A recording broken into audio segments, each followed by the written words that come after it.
Olá, gente. Bom dia, boa tarde, boa noite a todos e todas. Eu sou o professor Jonas Gomes, de língua portuguesa. Estou aqui para dar mais uma contribuição a esse projeto, né, do Pré-ENEM, do IFMA Campus Codó, no que diz respeito à leitura e interpretação textual na nossa atividade de hoje, ok? Então, vamos aos nossos slides, gente. O título exato da nossa aula é Leitura e Interpretação de Textos Literários e Não Literários, né? Nessa aula, nós vamos tratar basicamente sobre a diferença de interpretação de um tipo textual para outro, né?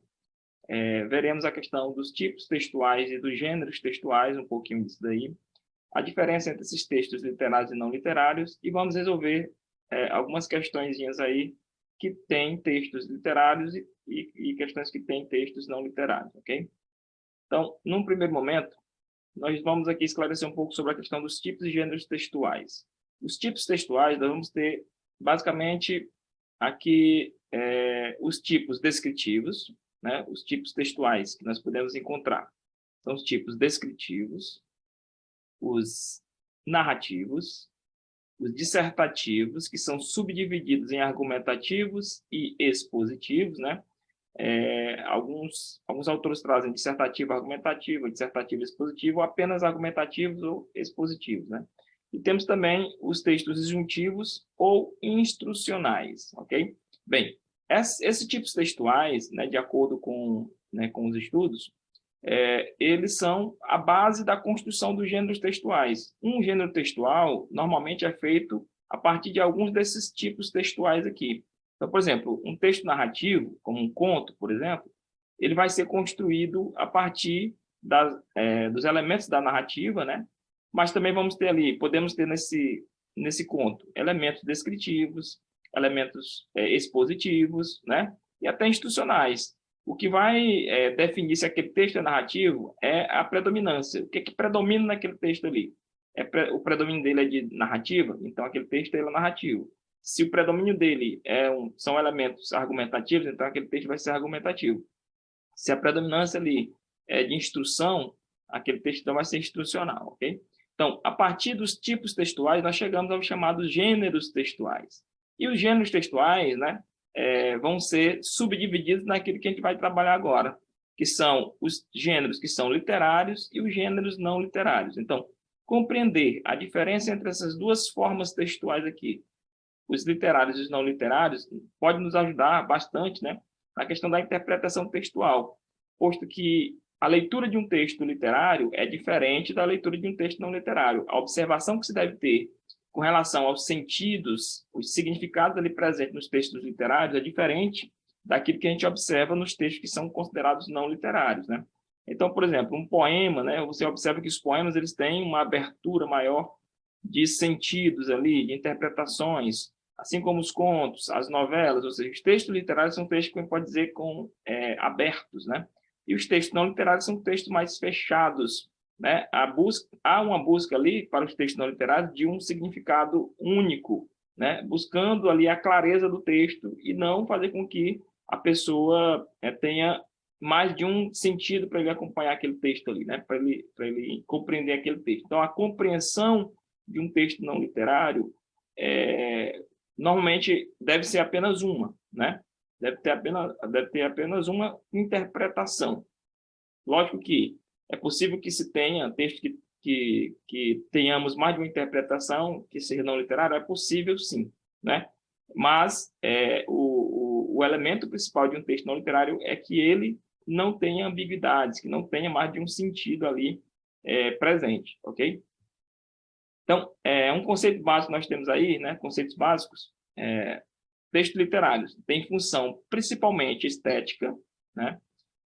Buscando entreter, né? Emocionar, provocar prazer ao leitor, ouvinte, né? Já que os textos literários eles podem se apresentar de maneira escrita, né? Para leitor, ou pode estar também gravado, né? Para alguém ouvir, sem problema, ou mesmo pode ser declamado, né? São conotativos, ou seja, eles têm a utilização, né, de figuras de linguagem, né, conotativos e tal, né, os sentidos são mais abertos, e muitas interpretações. Ele dá margem para mais de uma interpretação. Normalmente, os textos literários têm isso, né? Eles são, então, chamados de polissêmicos. São textos polissêmicos, ou seja, que abrigam ali neles mais de um sentido, né? E, claro, isso é feito de maneira proposital. Não é que o autor, né, tenha feito isso sem querer. Foi tudo tudo proposital. São repletos de figuras de linguagem, né? Como metáforas, metonímias, sinestesias, né? Antíteses, enfim, várias figuras de linguagem podem aparecer ali nos textos literários. Já os textos chamados de não literários, eles têm uma função principal, que é informativa, né? Função principal por quê? Porque os textos que são não literários, ele tem essa função principal, mas pode acontecer de ter alguma outra função? Pode, né? Mas a principal mesmo vai ser dele ser informativo. Ele tem uma utilidade social, né? Buscando informar, como já foi dito, né? Convencer, explicar, conceituar, né? São as funções básicas aí de um texto que é não literário. São denotativos, ou seja, eles são fechados no que diz respeito ao significado, ele busca apenas um significado devido à necessidade de clareza daquele texto, né? De objetividade. Por isso, a interpretação dele, né, para o leitor deve ser mais objetiva. Então, eles são chamados de monossêmicos. São objetivos e evitam o uso de figuras de linguagem. Eu digo que evitam porque existem, sim, textos não literários em que os autores se utilizam de figuras de linguagem, devido a uma necessidade, devido a algum tipo de, né, de elemento que ele precise colocar naquele texto ali, e esse elemento pode ser uma figura de linguagem, mas isso não é para criar novas significações no texto, né? É apenas alguma muleta que o autor pode querer utilizar ali. Vamos em frente. Vamos logo para as questões, né? Aqui nós temos duas questões, basicamente. Uma questão do Enem passado, né? A questão 17, que tem um texto que é não literário, já coloco aqui que é o não literário, né? Esse primeiro texto aqui. E vamos observar aqui os elementos que podemos encontrar nesse texto aqui não literário, né? Vamos fazer a leitura aqui. Uma das mais contundentes críticas ao discurso da aptidão física relacionada à saúde está no caráter eminentemente individual de suas propostas, o que serve para obscurecer outros determinantes da saúde. Ou seja, costuma-se apresentar o indivíduo como o problema e a mudança do estilo de vida como a solução. Argumenta-se ainda que o movimento da aptidão física relacionada à saúde considera a existência de uma cultura homogênea na qual todos seriam livres para escolher seus estilos de vida, o que não condiz com a realidade. O fato é que vivemos numa sociedade dividida em classes sociais, na qual nem todas as pessoas têm condições econômicas para adotar um estilo de vida ativo e saudável. Há desigualdades estruturais com raízes políticas, econômicas e sociais que dificultam a adoção desses estilos de vida, né? Ou seja, aqui é um texto que está tratando sobre a questão do estilo de vida, da saúde e tal, né? É um texto que, a princípio, a gente pode perceber que é um artigo, né? Um pequeno artigo aqui, ou trecho de artigo. Aqui embaixo tem o autor, aptidão física e saúde na educação física escolar, ampliando o enfoque, né? O título do texto. E temos aqui que ele certamente é retirado de alguma revista, número 2 aqui, de janeiro de 2001, e está adaptado, né? Então, esse texto aqui, observe que a função dele é a de informar, né? A princípio, ele quer informar, e também, logicamente, ele está aqui fazendo uma defesa, né, de alguma coisa, né? Justificando aqui uma tese que ele criou aqui, né? Que ele colocou aqui, ou seja, esse texto é um texto dissertativo, né? É um artigozinho que ele está sendo um texto né, que está sendo predominante aí, o tipo dissertativo argumentativo, né? Já que ele faz argumentos aqui para defender uma ideia, né? Então, esse texto aqui, na sua interpretação, né, possivelmente, né, não vamos ter aqui elementos que vão lhe dar aqui vazão para outros sentidos que não seja o sentido que o próprio texto está dando. Então, sabemos que esse texto ele é argumentativo é sabermos que ele tem um ponto de vista que tá sendo aí defendido, né? Defendido. Então, vamos ali às questões e vamos ver que, né, como é que está sendo aqui colocada aqui as perguntas. A primeira pergunta, a pergunta diz assim: com base no texto, a relação entre saúde e estilo de vida constrói a ideia de que a mudança individual de hábitos promove a saúde. Lembremos que aquele texto está defendendo um ponto de vista, né, que é o ponto de vista de que nem todos têm, né, condições financeiras para terem esses hábitos, né, de saúde. Então, certamente a questão aqui deve envolver essa questão dessa argumentação que é utilizada ali, né, desses elementos argumentativos ali utilizados.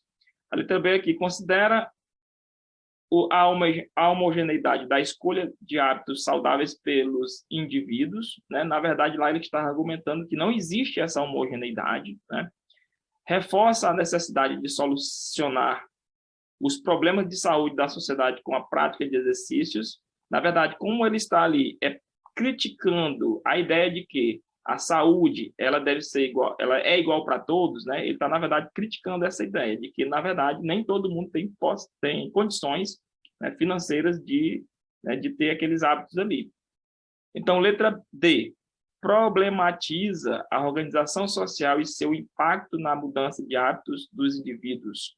Ora, ali é um texto que ele está realmente argumentando, ou seja, problematizando uma ideia, uma situação que ele está colocando ali, que nem todo mundo tem, né, condições financeiras para manterem aqueles hábitos ali, né, de saúde e tal, né, que vão melhorar a sua saúde. Então, ele sim problematiza a questão da nossa, né, da sociedade, enfim, né, da sociedade dividida em classes, que ele coloca lá. E essa divisão de classes, né, nós temos pessoas que sim, que são pobres, né, pessoas de classe média, pessoas ricas e tal, e ele problematiza essa questão aí, coloca que o seu impacto na mudança de hábitos dos indivíduos, né, ele problematiza e observa que tem um impacto ali, que nem todo indivíduo vai poder, né, na verdade, né, ter aqueles hábitos ali que são colocados aí pela mídia, pela grande mídia, né, todo mundo tem que fazer exercício físico, todo mundo tem que fazer uma dieta X, dieta Y e tal. Nem todo mundo pode fazer esse tipo de ação aí, né, de saúde. Reproduz a noção de que a melhoria da aptidão física pela prática de exercício promove a saúde, né? Então, sim, ele fala, observe que o texto ele fala de quase tudo isso aqui que está sendo colocado, entretanto, né, conhecendo a ideia de que o texto ele está problematizando, que ele está argumentando um ponto de vista, esse ponto de vista está ligado a essa organização social, né? E, claro, ele falava de saúde e tal, mas criticando a ideia que a grande mídia coloca, né? Que todo mundo tem, né? Tem que ter aquele hábito ali, mas que nem todo mundo pode ter aquele hábito ali por conta de questões financeiras. Então, a letra D dessa questão aí é a resposta correta, né? Vamos, então, agora a uma questão que trata de um texto que, na verdade, é um texto literário, né? Chiquito tinha quase 30 quando conheceu Mariana num baile de casamento na Forquilha, onde moravam os parentes dele. Por lá foi ficando, remanchando, fez mal à moça, como costumavam dizer. Tiveram de casar às pressas. Morou uns tempos com o sogro, descombinaram, foi só conta de colher o milho e vender. Mudou para a casa do velho Chico Lourenço, seu pai. Fumaça própria só viu subir um par de anos depois, quando o pai repartiu as terras. De tão parecidos, pai e filho nunca combinaram direito. Cada qual mais topetudo. Muitas vezes Dona Aparecida ouvia o marido reclamar da natureza forte do filho. Ela escutava com paciência e respondia de um jeito sempre igual. Quem herda não rouba. Vinha um brilho nos olhos, o velho se acalmava, né? Então, aqui é um texto aqui, né, que observa que é uma espécie de caso, né, de Minas, caso de Minas, né?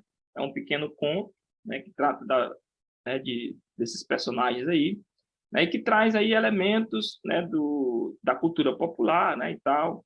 E observe que há alguns elementos aqui textuais que nos permitem dizer que esse texto é realmente um texto literário. Primeiro aqui é um texto, né, que o autor fez, né, em busca aí de contar uma história, de contar um caso, o próprio título aí do livro, né, deve ser um livro, Casos de Minas, né, que eles chamam até de causos, né. Então, observa que é uma situação, né, resumida aí da vida de alguém, quase que um mini conto, né, é um mini conto aí, na verdade, e aí você tem aí a situação contada. E temos elementos aqui, né, figurativos, né, figuras de linguagem que a gente pode perceber aqui dentro do texto, né. Naquele texto a gente não percebeu nenhuma figura de linguagem, assim, a princípio, pelo menos, numa visão mais geral, mas nesse aqui a gente percebe aqui, ele utilizando isso aqui de uma série de situações aqui. Por lá, remanchando, fez mal à moça, né, fez mal à moça. Essa expressão é a expressão, né, da região, regional lá que ele utiliza, né, fez mal à moça, ou seja, né, ele transou com a moça e tal, né, e temos aqui esse fez mal à moça devido aos costumes, né, de lá. Tiveram de casar às pressas, também é uma espécie de costume quando a pessoa, né, faz isso nesses tempos aí e tal. Morou uns tempos com o sogro, descombinaram, observe que a utilização de uma palavra, né, diferente, descombinaram, ou seja, não deu certo morar com o sogro, né, tiveram desavenças aí certamente familiares, foi só conta de colher o milho e vender, ou seja, foi só conta de, na hora que venderam o milho, eles saíram, né, foi só para isso que mudou para a casa do velho Chico Lourenço, seu pai. Fumaça própria só viu subir um par de anos depois, ou seja, só pôde ter suas próprias coisas, sua própria casa, seu próprio lar, alguns anos depois, né? Um par de anos depois, né? Então, então temos aqui agora a relação entre pai e filho, né? Que é exposta aqui, que é praticamente a parte mais importante aqui da história, né? Da pequena história aqui, e a resposta da mãe com relação ao pai, né, o filho ser exatamente igual ao pai no que diz respeito à forma de ser, né, a não ser paciente e tal, né, não ter paciência. E aí o pai, na verdade, no final das contas, ele fica até orgulhoso, né, vinha um brilho nos olhos, o velho se acalmava. Assim. O velho termina tendo um certo orgulho do filho ser parecido com ele, né. Ok. Vamos, então, às questões. A questão, aliás. Os ditados populares são frases de sabedoria criadas pelo povo, utilizadas em várias situações da vida. Nesse texto, a personagem emprega um ditado popular com a intenção de, né, o ditado popular, quem herda não rouba, né? Então, você tem algumas possibilidades aqui, né? Letra A, criticar a natureza forte do filho, quem herda não rouba, né? Será que é isso? Criticar a natureza forte do filho, né? Quando ela diz quem herda não rouba, será que é uma crítica ali, né? E aí é importante perceber esses elementos aqui iniciais das questões, né? Dos quesitos. Criticar a natureza forte do filho, justificar o gênio difícil de Chiquinho, que é o filho, né? Lógico. Legitimar o direito do filho à herança. Ele fala lá de herança, mas não houve aí qualquer tipo de relação com a herança. Essa questão aqui certamente é a mais distante de ser, né, considerada como verdadeira, né? Conter o ânimo violento de Chico Lourenço, conter o ânimo violento, ou seja, né, lá não fala muito sobre a questão de ser violento, mas fala que eles são, né, que eles não se dão bem e tal, né, não são agressivos. Condenar a agressividade do marido contra o filho. Então, essas questões aqui, todas elas, nessas letras E, D, B e A, elas têm um certo teor de verdade, né? Entretanto, só uma vai ter realmente ali como vai ter que ser considerada como verdadeira. E realmente, a letra B, né, você percebe que a mãe está justificando né, para o senhor Lourenço, né, o Chico Lourenço, o porquê do filho ser do jeito que ele está. Então, ele não tem por que estar ali reclamando do filho, já que o filho faz exatamente o que ele também faz, né? Então, ela está exatamente justificando o gênio difícil de Chiquinho, né? Então, a visão de um texto literário e não literário pode sim nos ajudar a, né, a responder mais facilmente as questões, né? Pode nos ajudar. Então, só são essas duas questões aí, para ser mais rápido, né? Nesse nosso encontro aqui. E ótimas provas a todos, ok?